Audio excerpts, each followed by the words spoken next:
ప్రభువైనటువంటి యేసుక్రీస్తు నామములో నా యొక్క ప్రియమైనటువంటి మిత్రులారా, నాతోటి సేవకులారా, నాతోటి నా యొక్క బంధువులారా, నా యొక్క స్నేహితులారా, మీ అందరికీ కూడా యేసుక్రీస్తు ప్రభు నామములో మీ అందరికీ ఇక రాత్రికాల సమయంలో శుభములు తెలియపరుస్తూ, యేసుక్రీస్తు నామములో మీ అందరికీ శుభములు తెలియపరుస్తున్నా. ఇక రాత్రికాల సమయంలో మరి కొద్ది నిమిషాలు దేవుని యొక్క వాక్యాన్ని పంచుకొనుచు, దేవుని యొక్క జ్ఞానమును మనందరం కూడా మరి క్రీస్తు గురించినటువంటి మాటలను మాట్లాడుకొనొచ్చు. ఇక లోకమునకు సర్వలోకమునకు సువార్తను ప్రకటించే వారముగా ఉంటుండగా కొద్ది నిమిషాలు మనందరం కూడా ఆ దేవుని మాటలు మీరందరూ కూడా విని దేవుని యొక్క ఆశీర్వాదాలను పొందుకునే వారుగా మీరందరూ కూడా ఉండాలని ఇక రాత్రి కాల సమయంలో మీ అందరికీ ప్రభుపేట తెలియపరుస్తున్నాను. కాబట్టి ప్రార్థన చేసుకుని మనందరం కూడా ప్రారంభించుకుందాం. ప్రతి ఒక్కరు కూడా తలలో ఉంచుకున్నట్లయితే, ఎవరైతే ఆన్లైన్లో ఉన్నారో, కాన్ఫరెన్స్లో ఉన్నారో, ప్రతి ఒక్కరు కూడా తలలో ఉంచుకుని మనందరం కూడా ప్రార్థన చేసుకుని వాక్యంలోకి వెళ్ళిపోదాం. మహాపరిశుద్ధుడైన దేవా, నీకు వందనా స్తోత్రం చెల్లిస్తుందాక మరొక రోజు తండ్రి, నీక పరిశుద్ధాత్మ శక్తి వలన తండ్రి, నీకు కృప వలన తండ్రి, మేమందరం కూడా కలుసుకుని తండ్రి ఒక సమూహముగా ఇక ప్రపంచమంతటికి కూడా నీ యొక్క వాక్యమును, నీ యొక్క సువార్తను ప్రకటించడానికి తండ్రి నువ్వు చూపించినటువంటి టెక్నికల్ లెక్క మరి విశిష్టతను బట్టి మీకు వందనా స్తోత్రం చెల్లిస్తుంది. ఇక మరి లైవ్ లో మరి కాన్ఫరెన్స్ లో ఎవరైతే ఉన్నారో ప్రతి ఒక్కరికి కూడా వినగలే చెవులు, గ్రహించే మనస్సును దయచేసి ప్రతి ఒక్కరు కూడా నీకు ఆత్మీయ జ్ఞానంతో ప్రతి ఒక్కరు కూడా ముందుకు సాగిపోవడం తండ్రి సహాయం చేయమని సమస్తమైన మహిమాగంతా ప్రభావాలు మీకే చెల్లిస్తూ నజరేడైనటువంటి యేసు క్రీస్తు నామములో ప్రార్థన చేస్తున్నాం తండ్రి, ఆమేన్. దేవునికి మహిమ కలుగునక, దేవునికి స్తోత్రం కలుగునక. ఇక సమయంలో మరి అనుదినము కూడా మరి దేవుని యొక్క మాటలను జ్ఞాపకం చేసుకొనుచు విశ్వాస జీవితంలో ముందుకు సాగిపోతూ ఇక సంఘమును బట్టి యేసుక్రీస్తు జీవం గల దేవుని సంఘమును బట్టి మరి సహవాసులను బట్టి ప్రియమైనటువంటి బిడ్డలు అందరం బట్టి కూడా ఎంతో సంతోషకరంగా దేవుని యొక్క సన్నిధిలో విశ్వాసంతో సాగిపోతున్న విధానం బట్టి దేవునికి మరి ఒకసారి వందనాలు తెలియపరుస్తూ ఇక రోజున మరి 18వ నెంబర్, సీరియల్ నెంబర్ 18 యొక్క నెంబర్ యొక్క విశిష్టతను గురించి మనందరం కూడా తెలుసుకుంటున్నాం కనుక ఇక 18 అనే యొక్క అంశము బైబిల్ గ్రంథంలో ఎక్కడ వ్రాయబడి ఉన్నది. ఆ యొక్క 18 గురించినటువంటి విశిష్టతల గురించి ఇక రాత్రి కాల సమయంలో మనందరం కూడా జ్ఞాపకం చేసుకుని దేవుని యొక్క జ్ఞానమును ఎటు రీతిగా మన యొక్క విశ్వాసాన్ని అనేక రకములుగా చూపిస్తూ ఆ యొక్క సత్యమైన వాక్యము ద్వారా ఎవరైతే ప్రజలు న్యూమరాలజీగా సంఖ్యాశాస్త్రముగా ఇక లోకంలో వింటున్నారో ఆ యొక్క సంఖ్య కూడా మరి దేవుని యొక్క సన్నిధిలో ఎటు రీతిగా దేవుడు సమకూర్చున్నాడు, ఎటు రీతిగా నడిపించున్నాడో దాన్ని బట్టి మనందరం కూడా ఇక రాత్రి కాల సమయంలో తెలుసుకుందాం. మరి ఇక సమయంలో చూసుకున్నట్లయితే మరి జాషువాను గురించి చూస్తున్నట్లయితే మరి మోషే చనిపోయిన తర్వాత ఆ యొక్క ఇశ్రాయేలు కానాను దేశంకు నడిపిస్తున్నటువంటి ఏర్పరిచిన తర్వాత జాషువా మరి 18 సంవత్సరాలుగా మరి 18 సంవత్సరాలు ఇజ్రాయెల్ ప్రజాంగాన్ని నడిపించిన తర్వాత 110 సంవత్సరాలకు మరి జాషువా మరణించడం కూడా మనం గమనిస్తుంటాం. ఇక 18 సంవత్సరాలు ఇక మనము జ్ఞాపకం చేసుకున్నప్పుడు మరి జాషువాను బట్టి మరి మోషే చనిపోయిన తర్వాత 18 సంవత్సరములు ఆ ఇశ్రాయేలు ప్రజల్ని నడిపించినట్లు మనందరం కూడా జ్ఞాపకం చేసుకోవాలి. మరి మొట్టమొదటి న్యాయాధిపతికి కూడా మరి ఇక జాషువా మనకి గుర్తొస్తుంటారు కాబట్టి ఇక సమయంలో మరి జాషువా ఆ యొక్క ఇజ్రాయేల్ ప్రజలకు మొట్టమొదటి న్యాయాధిపతిగా ఉంటున్నాడు. ఇక్కడ మరి గమనించాల్సింది ఆ యొక్క జాషువా యొక్క నడిపింపు ఎన్ని సంవత్సరాలు నడిపించుకున్నట్లయితే మన యొక్క అంశంలో ఈరోజు 18 సంవత్సరములు నడిపించినట్లు మనందరం కూడా చూసుకుంటున్నాం. ఇక సమయంలో మనము ఈ యొక్క ఇజ్రాయెల్ యొక్క ప్రజలను కూడా దేవుడు 18 రాజులు 18 మంది న్యాయాధిపతులతోటి దేవుడు నడిపించినట్లు మనం కూడా చూసుకుంటాం. వారి పేర్లు ఏవనగా మొట్టమొదటిగా జాషువా, మరి ఆయనే మొట్టమొదటి న్యాయాధిపతిగా ఆ యొక్క ఇజ్రాయెల్ ప్రజలకు ఉంటున్నట్లు మనం గమనించుకోవాలి. మరి జాషువా, ఒద్నయేలు, ఎహాద్, దెబోరా, బారాక్, ఏలి, గిడియాన్, అబిమెలెక్, తోలా, జెఫ్తా, సామ్సాను, శామ్యుయేల్, ఇబ్బాను, జైరా, ఎలోను, అబ్బాను, మరి జోయేకు, అబియా. Joel and అబియా. వీరందరూ కూడా మరి ఇజ్రాయెల్ యొక్క పట్టణమును, రాజ్యాంగాన్ని 18 మంది న్యాయాధిపతులు పరిపాలించినట్లు కూడా లేఖనాలు తెలియపరుస్తున్నాయి. మనం కొన్ని విషయాలు తెలుసుకుందాం ఇక రాత్రి కాల సమయంలో. ఆహ్, ఒక వాక్యము గురించి మనందరం కూడా ఇక ధర్మశాస్త్రంలో ఉన్న మాటలకు, కృప కలిగినటువంటి మాటలకు మనం ఈ యొక్క రోజున కృపకు ఎంతటి గొప్ప శక్తి ఉన్నదో, ఇక ప్రభావం ఎంత ఉన్నదో మనమందరం కూడా లేఖనాల ద్వారా ఇక రాత్రి కాల సమయంలో మనందరం కూడా తెలుసుకుందాం. కాబట్టి ఒకసారి మనందరం కూడా కీర్తనలు రాసినటువంటి గ్రంథము 110వ అధ్యాయము 1 వచనము ఒకసారి అందరం కూడా చదువుకుందాం. ఎవరైనా దయచేసి ఒకరు చదివి నాకు వినిపించండి.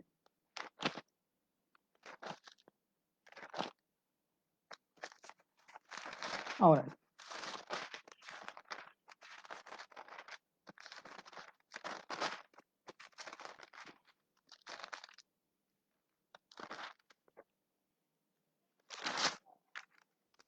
దేవునికి స్తోత్రం. ప్రభువా నా ప్రభువుతో సెలవిచ్చిన వాక్కు.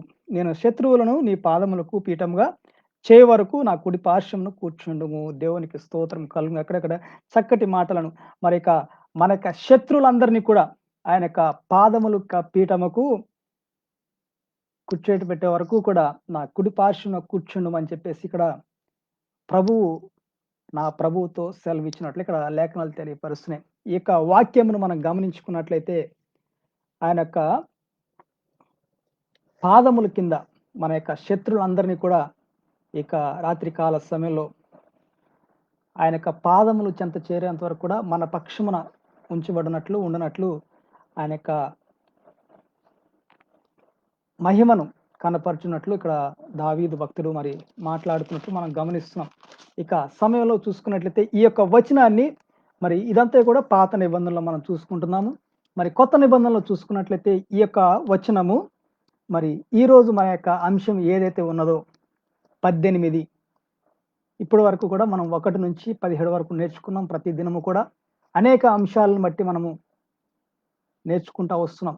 విశ్రాంతి దినము గురించి గాని, పరలోక రాజ్యం గురించి గాని, ఆ యొక్క 12 గోత్రముల గురించి గాని, మరి యేసేపు కన్న కలను బట్టి 11 గురించి గాని, ప్రతీది కూడా ఒక సంఖ్యా శాస్త్రముగా ఎవరైతే మీరందరూ కూడా నూతనముగా వినుచున్నారో ఇక సమయంలో మీరు కూడా ప్రతిరోజు ఇక 9:00కి వచ్చినట్లయితే దేవుని యొక్క సంఖ్యను గురించి, దేవుని యొక్క బైబిల్ గ్రంథంలో ఉన్నటువంటి సంఖ్యను గురించి నేర్చుకునేవారుగా, దాన్ని బట్టి మీ యొక్క విశ్వాస జీవితం ముందుకు సాగిపోయేవారుగా ఉంటారని మీ అందరికీ మరొకసారి తెలియపరుస్తూ, ఈ యొక్క 18 గూర్చి మరి ఇక లేఖనము 110 ఒకటవ వచనము చూసుకున్నట్లయితే కీర్తనల గ్రంథంలో పాత నిబంధనలో ఇక వాక్యాన్ని చూసుకున్న తర్వాత కొత్త నిబంధనలో చూసుకున్నట్లయితే ఈ యొక్క వచనము గూర్చి 18 సార్లు కొత్త నిబంధనలో మనకి కనబడుతా ఉన్నది. బాగా గమనించాలి. కృపకు మరి ధర్మశాస్త్రమునకు మీ అందరికీ కూడా ఇంతకు ముందు చెప్పి ఉన్నాను. మరి సియోను మరి పర్వతం దగ్గర మరి 3000 మంది ఎప్పుడైతే చనిపోయి ఉన్నారో మరలా పేతురు బోధించుచున్నప్పుడు పరిశుద్ధాత్మ దేవుని వలన బాప్తిజం పొందుకున్నట్లు మనందరం కూడా గ్రహించుకున్నాం. మరి ధర్మశాస్త్రాన్ని తీసివేసి కృప అనుగ్రహించినటువంటి యేసయ్యను చూస్తున్నాం. అటు రీతిగానే ఇక వాక్యము ద్వారా కూడా మనం కొత్త నిబంధనలో ఇక లేఖనాలు ఎక్కడెక్కడ ఉన్నాయో మనందరం కూడా గమనించుకుందాం.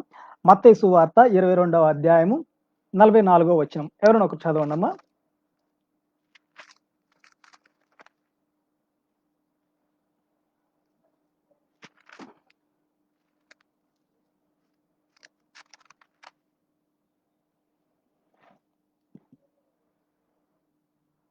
మత్తయి సువార్త 22వ అధ్యాయం 44 వచనమ్మా. క్షమించాలి.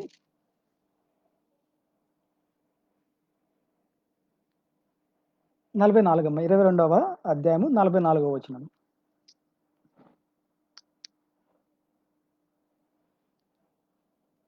ఒకసారి మళ్ళీ చదవండమ్మా.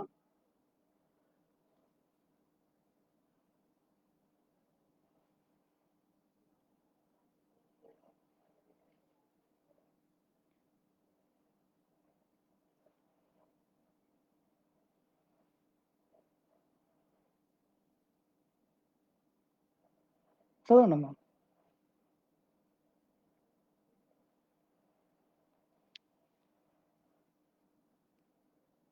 దేవునికి స్తోత్రం. మరి ఇక్కడ చూసినట్లయితే మరి యొక్క ఆ యొక్క కుడి పార్శ్వం మరి యొక్క ఆయన యొక్క పాదపీఠముల కింద మరి కీర్తనలో మనం ఏదైతే చదువుకున్నామో ఇక్కడ కూడా మరి నీవు నా కుడి పార్శ్వంన కూర్చుండమని ప్రభువు నా ప్రభుతో చెప్పెను అని దావీదు ఆయన్ను ప్రభు అని ఆత్మ వలన ఎలా చెప్తున్నాడని మన ఇక్కడ లేఖనాలు తెలియపరుస్తున్నాయి. మరి ఇక్కడ చూస్తున్నట్లయితే మన యొక్క శత్రులందరినీ కూడా ఆయన యొక్క పాదపీఠం ముందుకు తీసుకొస్తానని చెప్పేసి మనకి ఎట్లా సెలవిచ్చినాడో ఇక్కడ కూడా మరి ఎవరైతే ఉన్నారో వారందరూ కూడా ఎటువంటి ప్రశ్న కూడా అడగలేదని చెప్పేసి ఇక లేఖనాలు నెరవేర్చబడినట్టు మనం తెలుసుకుంటున్నాం.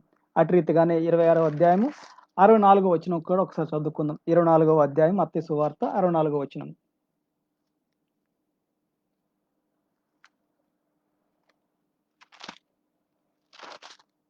26వ అధ్యాయము ఆ!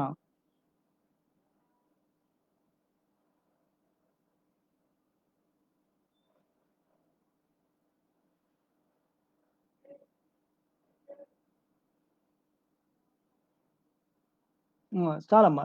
చాలమ్మా. చాలు. మరి ఇక్కడ చూసినట్లయితే ఇది మొదలుకొని మనిషి కుమారుడు సర్వశక్తిని కుడి పార్శ్వన కూర్చున్నటయు, ఆకాశ మేఘారుడై వచ్చుటయు మీరు చూచితిరని చెప్పగా, మరి ఎవరిని గూర్చి ఇక్కడ పాత నిబంధనలో చెప్పినటువంటి కీర్తనాకారుడు చెప్పినటువంటి మాటను ఇక్కడ మరొకసారి రుజువుగా లేఖనాల పూర్వకంగా మనకు తెలియపరుస్తున్నాయి.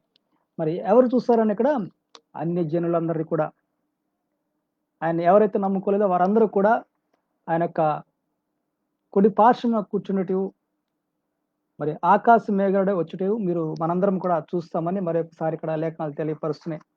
ఇక వచ్చిన మరొకసారి చూసుకుందాం. మార్కు సువార్త 12వ అధ్యాయము 36వ వచనం కూడా చూసుకుందాం ఒకసారి.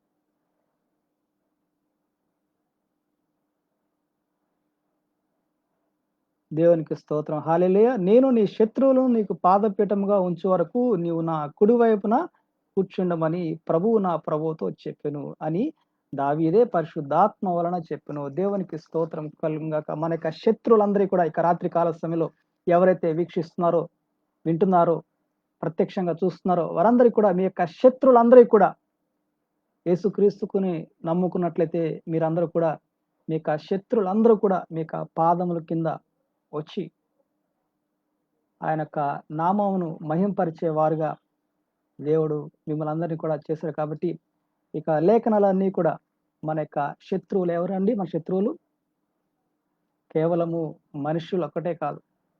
మనుషులు చేసేటువంటి క్రియలు. మరి ఆయస్కరమైనటువంటి మాటలు మాట్లాడొచ్చు. ఇబ్బందికరమైన మాటలు మాట్లాడొచ్చు. ప్రేమ లేనటువంటి వారుగా, విగ్రహారాధన చేసేటువంటి వారుగా లేఖనాల ప్రకారముగా బైబిల్ గ్రంథం ప్రకారముగా మరి ఏదైతే లేఖనాలు తెలియపరుస్తున్నాయో పరిశుద్ధ గ్రంథం నుంచి ఆ యొక్క దేవుని యొక్క మాటకు విరుద్ధముగా ఎవరైతే విగ్రహారాధన చేస్తున్నారో, ఇంకా దేవుని యొక్క మాటకు లోబడకుండా పాపము చేస్తున్నారో, దేవుని బిడ్డలకు ఎవరైతే విరుద్ధంగా ప్రవర్తిస్తున్నారో వారందరూ కూడా శత్రువులుగా ఇక లేఖనాల ద్వారా మనందరం కూడా చూస్తున్నాం. మరి దావీదు భక్తుడు చెప్తున్నాడు ఇక్కడ, నా యొక్క శత్రువులందరూ కూడా నీ పాదపీఠం వచ్చే వరకు నా యొక్క కుడి పార్శ్వంలో కూర్చుండమని చెప్తున్నాడు ఇక్కడ. దేవునికి స్తోత్రం కలుగుగాక. మరి ఇక్కడ కూడా మరి నేను నీ శత్రువులను నీకు పాదపీఠముగా ఉంచు వరకు, దేవునికి స్తోత్రం. ఎప్పటి వరకు అండి? నీ పాదపీఠముగా ఉంచు వరకు నీవు నా కుడి వైపున కూర్చుండమని ప్రభువు నా ప్రభుతో చెప్పెను. దేవునికి స్తోత్రం కలుగుగాక. ఇక రాత్రి కాల సమయంలో ఎవరైతే దేవుని యొక్క నమ్ముకుని, యేసుక్రీస్తుని నమ్ముకుని దేవుని సన్నిధిలో విశ్వాసంతో ఉన్నారో, ఇక రాత్రి కాల సమయంలో మీ యొక్క శత్రువులందరూ కూడా ఆ యొక్క పాదముల యొక్క యేసుక్రీస్తు యొక్క పాదముల కిందకు వచ్చేంత వరకు కూడా మన దేవుడు మన పక్షము నుండి మనకు తోడుగా ఉంటారని మీరందరూ కూడా గ్రహించాలి. ఇంకా ముందుకు సాగిపోదాం మనందరం కూడా. అదే మార్కు సువార్త 14వ అధ్యాయము 62వ వచనం కూడా చూసుకుందాం ఒకసారి.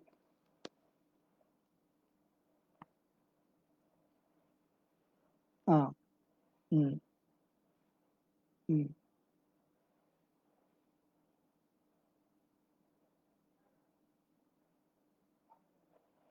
దేవునికి స్తోత్రం. మరలా ఇక్కడ కూడా మరి మనుష్య కుమారుడు సర్వశక్తిమంతుని కుడి పార్శ్వము కూర్చున్నటయు ఆకాశ మేఘారుడై వచ్చేటియు చూచుదురని చెప్తున్నారు. మరి ఇక్కడ చూసినట్లయితే రాకడ గురించి కూడా మనకి తెలియపరుస్తుంది ఇక్కడ.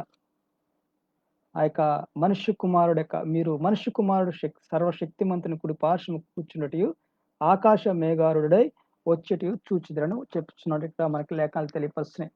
కాబట్టి ఇక లేఖనాలన్నీ కూడా మరి ఎప్పుడైతే ఇక పాత నిబంధనలో ఆ యొక్క ధర్మశాస్త్రం అన్న సమయంలో కూడా మరి దావీదు పరిశుద్ధాత్మ దేవుని యొక్క సన్నిధి పొందుకొని మరలా కృపాకాలంలో ఆయన యొక్క రాకడం గురించి ఎప్పుడైతే సిలువలో మరణించి తిరిగి లేచి ఉన్నాడో ఆయన యొక్క రాకడం మరలా ఆయన వచ్చి మన యొక్క శత్రువులందరినీ కూడా జయించి ఆయన్ను ఆకాశ మేఘారుడు ఉన్నప్పుడు చూస్తారని చెప్పేసి ఇక్కడ లేఖనాలు తెలియపరుస్తున్నాయి. అటు రీతిగానే 16వ అధ్యాయము 19వ వచనం కూడా చదువుకుందాం ఒకసారి. ఇలాగూ ప్రభువైన యేసు వారితో మాట్లాడిన తరువాత పరలోకమునకు చేర్చుకొనబడి దేవుడు కుడి పార్శ్వమున ఆసీనుడాయెను. దేవునికి స్తోత్రం. దేవ వందనాలు చెల్లిస్తున్నాం. హల్లెలూయా. మరి ఇక్కడ చూసినట్లయితే ఆ యొక్క విశ్రాంతి దినము తర్వాత యేసు ప్రభు వారితో మాట్లాడిన తర్వాత పరలోకమునకు చేర్చుకొనబడి దేవుడు కుడి పార్శ్వమున ఆసీనుడైనడు. మరి కుడి పార్శ్వమున ఏమున్నదండి? దేవుని యొక్క మహిమ ఉన్నది, దేవుని యొక్క ఘనత ఉన్నది. శత్రువులందరినీ కూడా జయించినటువంటి శక్తి బలవంతుడు మన యొక్క సర్వాధికారి అయినటువంటి యేసుక్రీస్తు వారు ఇక రాత్రి కాల సమయంలో మీ యొక్క శత్రువులందరి పైన దేవుడు మీకు అధికారం ఇస్తున్నాడు. దేవునికి మహిమ కలుగుగాక. ఇంకా కూడా ముందుకు సాగిపోదాం. లూకా సువార్త ఒకసారి రిఫరెన్స్లు రాసుకోండి, తర్వాత అంశంలోకి మనం వెళ్ళిపోదాం. సమయం లేదు కనుక ఇది కేవలము మరి 30 నిమిషాల ప్రసంగమే కాబట్టి సమయాన్ని కూడా మేము చూసుకొని ముందుకు సాగిపోవాలనుకుంటున్నాం. అలాగే లూకా సువార్త 20వ అధ్యాయము 42వ వచనము 43వ వచనం కూడా మీరు రాసుకునండి. అలాగే లూకా సువార్త 22వ అధ్యాయము 69వ వచనము, అలాగే అపోస్తుల కార్యములు 2వ అధ్యాయము 34, 35, రోమియోలు రాసినటువంటి పత్రిక 8వ అధ్యాయము 34వ వచనము, మొదటి కొరింథీయులకు రాసినటువంటి పత్రిక 15వ అధ్యాయము 25వ వచనము, ఎఫెసీయులకు రాసినటువంటి పత్రిక 1వ అధ్యాయము 20వ వచనము, కొలస్సీయులకు రాసినటువంటి పత్రిక 3వ అధ్యాయము 1వ వచనము, హెబ్రీయులకు రాసినటువంటి పత్రిక 1వ అధ్యాయము 3వ వచనము, 8వ అధ్యాయము 1వ వచనము, 10వ అధ్యాయము 12వ వచనము, 13వ వచనము కూడా, అలాగే చివరిగా 12వ అధ్యాయము 2వ వచనం. ఎవరికైనా అర్థం కానలా మరి ఒకసారి అడిగినట్లయితే మరి చెప్పడం జరుగుతుంది. సో అర్థమైనట్లయితే మనం ఇంకొక తర్వాత భాగంలోకి వెళ్ళిపోదాం. లూకా సువార్త 13వ అధ్యాయము ఇక 18 నంబర్ యొక్క విశిష్టతను, దాని యొక్క గొప్పతనమును మనందరం ఇప్పుడు కూడా మరి 18 న్యాయాధిపతులు మరి ఆ యొక్క ఇశ్రాయేలు జనాంగాన్ని రాజులుగా ఏలినట్లు మనం చూసుకున్నాము. మరి 18 సంవత్సరాలు ఇజ్రాయేల్ ప్రజల్ని నడిపించినటువంటి జాషువాను కూడా మనం చూసుకుంటున్నాము. మరి ఇక కుడి పార్శ్వమున ఆయన యొక్క మన యొక్క శత్రువులందరినీ కూడా తన యొక్క పాదములు పీటకు తీసుకొచ్చేంత వరకు కూడా ఆయన యొక్క కృపను మన పైన కనికరం చూపించుకున్నట్లు ఆ యొక్క లేఖనాన్ని పాత నిబంధనలో చూసిన విధంగా కొత్త నిబంధనలో కూడా 18 సార్లు లెక్కించటము, దేవుడి యొక్క పరిశుద్ధాత్మ దేవుడి ద్వారా మాట్లాడటం కూడా మనం చూసుకున్నాము. ఇక సమయంలో లూకా సువార్త 13వ అధ్యాయము 11 నుంచి 16 వరకు ఎవరైనా ఒకసారి చదివి వినిపించండి ఎవరైనా ఒకరు.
దేవునికి స్తోత్రం. మరి ఇక్కడ చూస్తున్నట్లయితే మనము 18 సంవత్సరముల నుంచి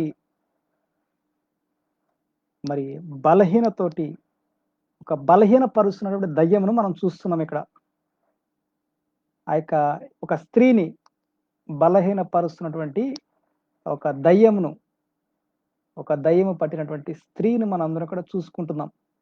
ఆమె నడుము వంగిపోయి ఎంత మాత్రమును చక్కగా నిలవబడలేకుండాను యేసు ఆమెను చూచి రమ్మని పిలిచి, "అమ్మా, నీ బలహీనత నుండి విడుదల పొంది ఉన్నావని" ఆమెతో చెప్పి ఆమె మీద చేతులుంచి గాని ఆమె చక్కగా నిలవబడి దేవునికి మహిమపరచును. దేవునికి స్తోత్రం కలుగును గాక. ఇక్కడ మనం గమనించినట్లయితే 10వ వచనంలో ఒకసారి చూసుకున్నట్లయితే, విశ్రాంతి దినమున ఆయన ఒక సమాజ మందిరములో బోధించుచున్నప్పుడు, దేవునికి స్తోత్రం. ఇది ఎక్కడ జరుగుతుందండి ఇదంతా కూడా? దేవుని యొక్క సమూహంలో, దేవుని యొక్క మందిరములో, దేవుని యొక్క విశ్రాంతి దినమున అనగా 6 రోజులు కూడా ఆయన ఇక సృష్టిని సృష్టించి 7వ రోజున ఏదైతే ఆజ్ఞ ఇచ్చున్నాడో, మీరు 6 రోజులు కష్టపడి 7వ రోజున విశ్రాంతి దినముగా నా యొక్క మందిరంలోకి ప్రవేశించాలి. మరి యొక్క ఆ దినమును పరిశుద్ధపరిచి ఉన్న రోజున మరి ఇక్కడ దేవుడు ఆ యొక్క 18 సంవత్సరాల నుంచి దయ్యముతో పీడించబడిన వాడిని ఆమెను మరి ఆమె ఎట్లా ఉందండి? వంగిపోయి లేవలేనటువంటి స్థితిలో ఎంత మాత్రము కూడా చక్కగా నిలవబడలేకుండా ఉండెను. యేసు ఆమెను చూచి దేవునికి స్తోత్రం. ఇక్కడ గమనించినట్లయితే మీరు ఆ యొక్క స్త్రీ ఆ యొక్క సమాజ మందిరంలో దగ్గరగా ఉన్నట్లు మీరు గ్రహించాలి. దేవుని యొక్క సన్నిధికి, దేవుని యొక్క ఆ యొక్క ప్రత్యక్షముగా ఆ యొక్క సేవా సమాజ మందిరంలో చేస్తున్నప్పుడు మరి ప్రత్యక్షంగా కనపడుతున్నట్లు మీరందరూ కూడా గ్రహించాలి. దేవుడు వెంటనే ఆమెను యొక్క ఆ యొక్క శరీరమునకు పట్టినటువంటి దయాన్ని గ్రహించి ఆమె అక్కడ నిలబడుట చూసి మరి ఎంత మాత్రము కూడా నిలవబడలేనటువంటి స్త్రీని చూసి రమ్మని పిలిచి, "అమ్మ, నీ బలహీనత నుండి విడుదల పొంది ఉన్నావని" ఆమెతో చెప్పి ఆమె మీద చేతులుంచగానే మీకు చాలా సార్లు చెప్పి ఉన్నా. ఎప్పుడైతే మనం ప్రార్థన చేస్తుంటామో అనారోగ్యులకి కానీ చేతులుంచి ప్రార్థన చేసినప్పుడు దేవుని యొక్క ప్రత్యక్షత, దేవుని యొక్క సహవాసము అక్కడ కనపడుతుంది. మరి ఇక్కడ యేసు ప్రభుల వారు కూడా ఏం చేశారండి ఇక్కడ? యేసు ఆమెను చూచి రమ్మని పిలిచి, "అమ్మ, నీ బలహీనత నుండి విడుదల పొంది ఉన్నావని" ఆమెతో చెప్పి దేవునికి స్తోత్రం. మరి ఇక్కడ బలహీనపరచమని చెప్పేసి అన్నారా? బలహీన పడి మరి బలహీనత నుండి విడుదల పొంది ఉన్నావని ఆమెతో చెప్పినప్పుడు ఆమె మీద చేతులుంచగానే ఆమె చక్కగా నిలవబడి దేవుని మహిమపరచును. దేవునికి స్తోత్రం కలుగును గాక. మరి 7వ నంబర్ గురించి మనం చూసుకున్నట్లయితే మరి విశ్రాంతి దినము గురించి, పరిశుద్ధ దినము గురించి మనందరం కూడా జ్ఞాపకం చేసుకున్నాం. ఇక యేసు ప్రభుల వారు కూడా 7వ రోజున మరి విశ్రాంతి దినమున సమాజ మందిరంలో ఆ యొక్క ఎన్ని సంవత్సరాలండి? ఇక అంశం ఏంటంటే ఇక రోజు అంశమును 18వ నంబరు. ఆ యొక్క 18 సంవత్సరాల నుంచి ఆ యొక్క స్త్రీ మరి బలహీనపరుస్తున్నటువంటి దయ్యమును దేవుడు వెంటనే చూసి ఆ యొక్క 7వ రోజున పరిశుద్ధపరిచినటువంటి యేసయ్య అదే రోజు దేవుడు స్వస్థపరిచి మరి పిలిచి ఆమెను విడుదల చేసినట్లు ఇక్కడ మనం లేఖనాలు తెలియపరుస్తున్నాయి. కాబట్టి మీరందరూ కూడా దేవుని మందిరమునకు విశ్రాంతి దినమున తప్పకుండా వెళ్ళాలి. దేవుని యొక్క ఆశీర్వాదాలు, స్వస్థలు కాన్ఫరెన్స్‌లో, వీడియో కాన్ఫరెన్స్‌లో, లైవ్‌లో కానీ అది మన హృదయము, మన యొక్క దేవాలయం అయినప్పటికీ కూడా దేవుని యొక్క మందిరమునకు వెళ్ళి దైవజనులు చెప్పేటువంటి మాటలకు లోబడి మనం విన్నప్పుడు మీరందరూ కూడా తప్పకుండా స్వస్థత కలిగి, సమాధానం కలిగి, ఎటువంటి బంధకాలను అనుసరించి విడిపించే గొప్ప దేవుడు ఆ యొక్క పరిశుద్ధ దినమున మీరందరూ కూడా సంఘములకు వెళ్ళాలని హృదయపూర్వకంగా మీ అందరికి తెలియపరుస్తూ లేఖనాలు చూసుకుందాం. అటు రీతిగానే యేసు విశ్రాంతి దినమున స్వస్థపరిచినందున ఆ సమాజ మందిరపు అధికారి కోపముతో మండిపడి జన సమూహమును చూచి, "పని చేయదగిన 6 దినములు కలువ గనక ఆ దినములలోనూ వచ్చి స్వస్థ పొందుడి, విశ్రాంతి దినమందు రావద్దని" మరి ఇక్కడ చెప్తున్నట్లు మనం లేఖనాలు చూస్తున్నాం. విశ్రాంతి దినమున మరి అక్కడ పరిసయ్యులకును శాస్త్రులకు కూడా కోపం వచ్చినట్లు మనం ఇక్కడ గమనిస్తున్నాం. జన సమూహమును చూచి పని చేయదగిన 6 దినములు కలవు కనుక ఆ దినములో రమ్మని, ఆ రోజు మీరు స్వస్థపడమని చెప్పేసి ఇక్కడ చెప్తున్నప్పుడు విశ్రాంతి దినమున రావద్దు అని చెప్పేసి మరి ఇక్కడ చూసినట్లయితే ఆ యొక్క దేవునికి విరుద్ధముగా వీరందరూ కూడా ప్రవర్తిస్తున్నట్లు మనందరం కూడా గ్రహించాలి.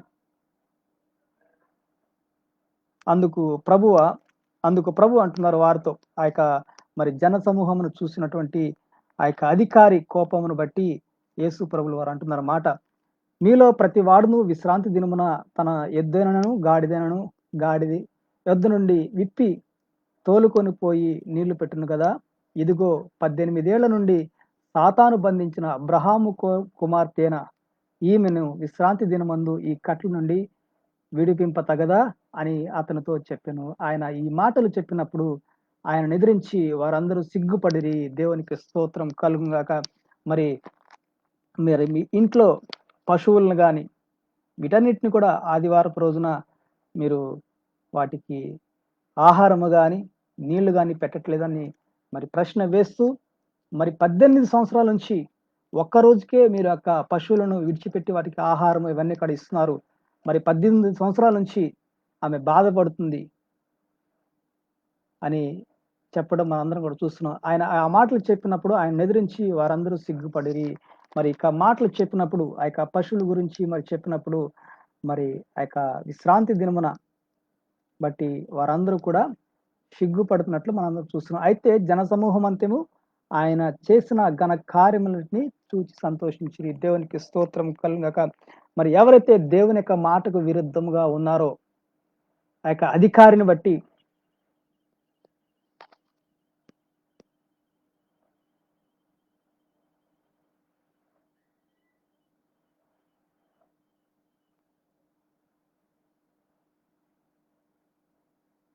ఆ యొక్క అధికారిని బట్టి మరి ఇక్కడ వారందరూ కూడా ఏం చేస్తున్నారు, ఇక్కడ సిగ్గుపడుతున్నారు. ఆయన యొక్క మరి ఇక శత్రువులందరూ కూడా ఎవరి పాదపీఠం కింద ఉన్నారండి? యేసయ్య పాదపీఠం కింద ఉన్నారు. ఇక 18వ నెంబర్ మనం చూసుకున్నప్పుడు మన యొక్క శత్రువులందరూ కూడా ఆయన యొక్క పాదపీఠం కింద రావాల్సిందే. ఇక రాత్రి కాల సమయంలో నువ్వు ఏ సమస్యతో బాధపడుచున్నావో, ఏ ఇబ్బందితో బాధపడుచున్నావో, ఎటువంటి బలహీనతలతో ఉన్నావో, ఎటువంటి అనారోగ్యములతో ఉన్నావో, ఎటువంటి కలతలతోటి, చింతలతోటి, ఆవేదనలతోటి ఉన్నావో, దేవుడి రాత్రి కాల సమయంలో ప్రతి విధమైన ఆవేదనను, బాధను, కలతను, చింతను, అనారోగ్యమును ఆ యొక్క శత్రువులైనటువంటి ప్రతి బలహీనతను కూడా ఆయన తీసివేసి మీ యొక్క శత్రువులందరినీ కూడా మన యొక్క పాదపీఠముల కింద, ఆయన యొక్క పాదముల పీఠం కింద కూర్చోబెట్టి మనందరికి కూడా సమాధానం లేని వారికి సమాధానం ఇస్తున్నాడు. ఇక రాత్రి కాల సమయంలో ఎవరైతే చూస్తున్నారో ఇక ఆన్లైన్లో సమాధానం లేనితో బాధపడుతున్నారా, కృంగిపోయి ఉన్నావా, దేవుడు నీకు ఇక రోజున ఇక రాత్రి కాల సమయంలో వాగ్దానం ఇస్తున్నాడు. నీ యొక్క శత్రువులందరినీ కూడా ఆయన యొక్క పాదముకి పీఠం కింద తీసుకొస్తున్నాడు. నీకేదైతే సమస్య ఉన్నదో, ఇబ్బంది ఉన్నదో, ఇరుకున్నదో దాన్ని బట్టి ఇక 18వ నెంబర్ జ్ఞాపకం చేసుకుని మీరందరూ కూడా శత్రువులందరి మీద మనకి అధికారం ఇస్తున్నటువంటి యేసయ్యను బట్టి ఆ యొక్క అబ్రహాము కుమార్తెను 18 సంవత్సరాల నుంచి పీడించబడుతున్నటువంటి దయ్యాన్ని ఎట్లయితే విడిపించబడ్డాడో విశ్రాంతి దినమున ఆ యొక్క స్వస్థత ఇచ్చినప్పుడు అక్కడ అధికారులందరూ కూడా సిగ్గుపడి ఉన్నారు. ఇక రాత్రి కాల సమయంలో ఎవరైతే ఇక ఆన్లైన్ లో చూస్తున్నారో వారందరూ యొక్క ఎవరైతే మీ శత్రువులంతా ఉన్నారో వారందరూ కూడా సిగ్గుపడి దేవుని యొక్క సన్నిధిలో పశ్చాత్తాపటకు ఇక రాత్రి కాల సమయంలో వస్తున్నారు. కాబట్టి ప్రతి ఒక్కరు కూడా కళ్ళు మూసుకుని ఉన్నట్లయితే ప్రార్థన చేసుకుని ముగించుకుందాం. ఎవరైతే మీకు సమస్యలతో, ఇబ్బందులతో పోరాడుచున్నారో వారందరూ కూడా దేవుని యొక్క ఇక రాత్రి కాల సమయంలో చెప్పబడిన లేఖనాలను బట్టి మీరందరూ కూడా ఎత్తి పట్టుకుని మీ యొక్క ప్రార్థనలో, మా యొక్క ప్రార్థనలో ఏకీభవించినట్లయితే దేవుడు తప్పకుండా ఎక్కడైతే 2-3 నా నామంలో కూడి ఉంటారో అక్కడ నేను చెప్పినట్టు యేసయ్య ఇక లైవ్ లో వీక్షిస్తున్న ప్రతి ఒక్క బిడ్డను కూడా మీ యొక్క హృదయాంతరంగములు దేవుడు చూస్తున్నాడు. ఇక రాత్రి కాల సమయంలో ప్రతి ఒక్క వేదనను, బాధలను, కలతలను, అనారోగ్యమును తీసివేయటకు సిద్ధముగా ఉన్నాడు. ప్రార్థన చేసుకుందాం. మహాపరిశుద్ధమైన దేవా నీకు వందనాలు స్తోత్రము చెల్లిస్తున్నా. ఇక రాత్రి కాల సమయంలో నీకు వాక్యమును బట్టి నీకు వందనాలు స్తోత్రము చెల్లిస్తున్నా. మీ యొక్క శత్రువులందరినీ కూడా తండ్రి మీకు పాద పీఠం ఎందుకు తండ్రి తీసుకొస్తున్నందుకు వందనాలు స్తోత్రము చెల్లిస్తున్నాం. దేవ గొప్ప దేవ, ఆశ్చర్యకరుడు, ఆలోచనకర్త, సమాధానకర్త, సృష్టికర్త నీకు వందనాలు స్తోత్రము చెల్లిస్తున్నాం దేవా, నీకు వందనాలు స్తోత్రం తండ్రి. ఎవరైతే శత్రువులతో మరి శరీర బలహీనతలతోటి అనారోగ్యములతోటి మరి కోర్టు కేసులతో తండ్రి ఎవరైతే బలహీనత పడుచున్నారో తండ్రి, వారందరినీ కూడా ఆ యొక్క శత్రులందరినీ కూడా మీకు పాదపీఠమే తండ్రి తీసుకొచ్చి తండ్రి వారికి సిగ్గుపరచమని తండ్రి ఇక రాత్రి కాల సమయంలో అడుగుచు తండ్రి. ఎవరైతే ఆన్లైన్లో ప్రార్థనలు ఏకీవేస్తున్నారో ప్రతి ఒక్క బిడ్డను కూడా, ఎవరైతే అనారోగ్యులు ఉన్నారో, ఎవరైతే కలతలు చెందుతున్నారో, ఎవరైతే ఇబ్బందులు ఉన్నారో, ఎవరైతే రోదనలతో ఉన్నారో ప్రతి ఒక్క రోదన తీసివేయండి, ప్రతి కలతను తీసివేయండి, ప్రతి చింతన తీసివేయండి. దేవునికి వందనాలు స్తోత్రం చెల్లిస్తున్నాం దేవా. ఆ యొక్క 18 సంవత్సరాలుగా స్త్రీని ఎట్లయితే ఆ యొక్క దైవం పట్టిన ఉందని విడిచిపెట్టి ఉన్నావు తండ్రి, ఈ రాత్రి కాలంలో ఎన్నో సంవత్సరములుగా బాధపడుచున్న ప్రతి ఒక్క సంఖ్యలను బంధకాల నుంచి మీరు విడిపించి స్వస్థపరిచి సహాయం చేసి నీ యొక్క సన్నిధిలో మమ్మల్ని అందరినీ కూడా కుడి పార్శ్వమున కూర్చోబెట్టుకోమని మీరే సహాయం చేయమని నజరేటటువంటి యేసు క్రీస్తు నామములో ప్రార్థన చేస్తున్నాం తండ్రి. అందరికీ వందనాలండి. Praise Lord. తిరిగి మరలా రేపటి రాత్రి కాల సమయంలో ఇక ఫేస్బుక్ చూస్తున్న వీక్షకులారా మీరందరూ కూడా రేపటి 9 గంటలకు మళ్ళా కలుసుకుందాం అని మీ అందరికీ మరి యేసు క్రీస్తు జీవం గల దేవుని యొక్క సంఘం పేరట మీ అందరికీ వందనాలు చెల్లిస్తూ ఇక కార్యక్రమం ముగించడం జరుగుతుంది. God bless you all. అమ్మ మీరందరూ లైన్లో ఉండండి, మీరు అందరు లైన్లో ఉండండి అమ్మా.